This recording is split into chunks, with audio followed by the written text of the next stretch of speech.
Hey gang, today and the rest of this week, we're going to be looking at some relationships between variables. And to start it off, we're going to look at what's called proportional relationships. Hopefully that rings a bell because it is something you spent a whole lot of time learning about last year in seventh grade math. Up until this point, we've worked with equations that only have one variable. Typically, we use x. We can also have equations that relate two variables. So now instead of just having x, we'll have x and y. A proportional relationship exists when the ratio of one variable to the other never changes, which means that one variable is a multiple of the other. So let's see some examples. Determine the equation that models the proportional relationship between the variables listed. So here I have four examples where we need to figure out what I do to x to get y.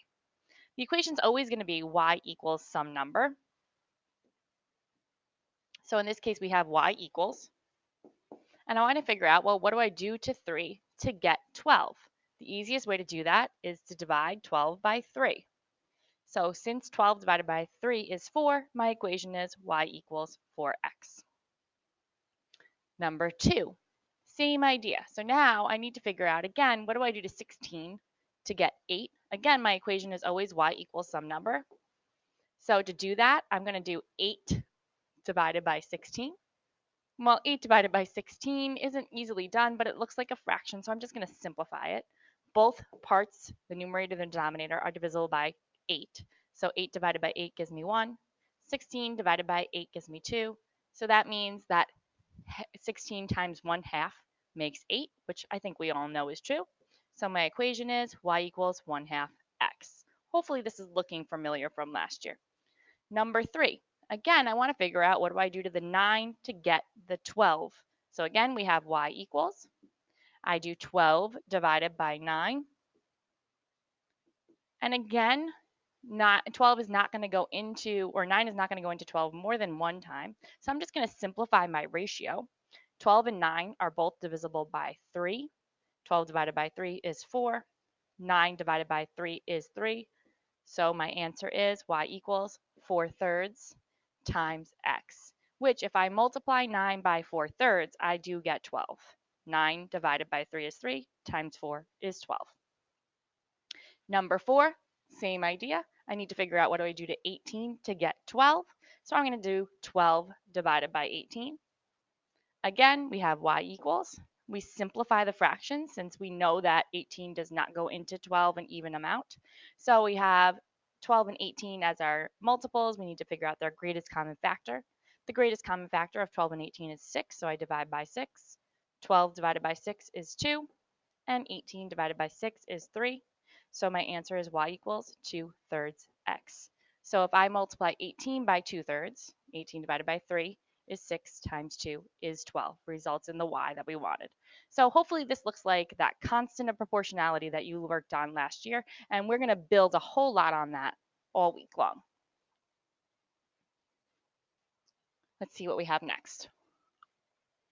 So number 5, skipping to number 5, we have given that the values in the table below are proportionally related, answer the questions that follow. Part A, write an equation that models the table. So I can use the values that are given. I'm going to go right to the 1 and 4 because that's probably the easier one to use. I don't have to deal with a negative. If I do 1 divided by 4, I get 1/4. Similarly, if I were to do negative 2 divided by negative 8, I would also get 1/4. Okay, so our equation is y equals 1/4 x. Now, part B, use your equation to complete the table. Okay, so we would need to multiply all the x values by 1/4. Negative 4 times a fourth is negative 1. 0 times a fourth is 0. 4 times a fourth is 1.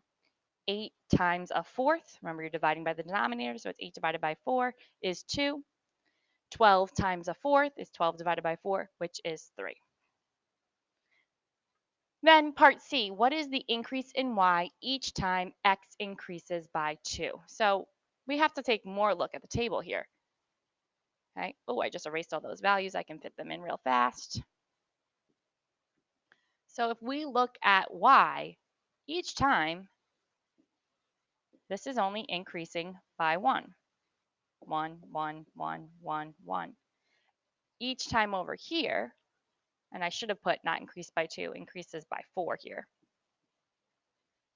This increases by 4. This increases by 4. This increases by 4.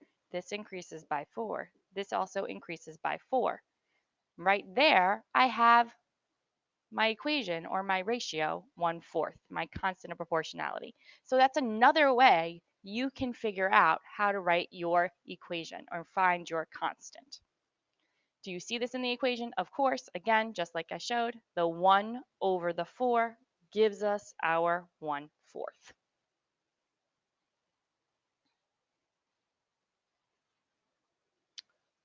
So now we're going to graph those points on the coordinate plane. So hopefully you remember how to graph. When we're graphing, we start with -8, -2. So remember in our coordinate plane, this is our y in the sky. This is our x. Over here we have our positive x values. So this would be 1, 2, 3, 4, and so on. Not that you have to write them out. This would be -1, -2, -3, and so on. For the y, if you go up, you have positive values. If you go down, you have negative values. All right, so let's go ahead and graph those points. -8, -2. That means I go left 8, 2, 4, 6, 8, which is all the way over, and down 2. Then -4, -1. Left 4 and down 1. 0, 0. Stay at the origin. 4, 1. Right 4, up 1. 8, 2. Right 8, up 2. And 12, 3. Right 12, that's all the way to the end, up 3. When we're drawing our lines, we need to be sure that we are drawing super, super straight. So if you have a ruler or a straight edge handy, you would want to use it.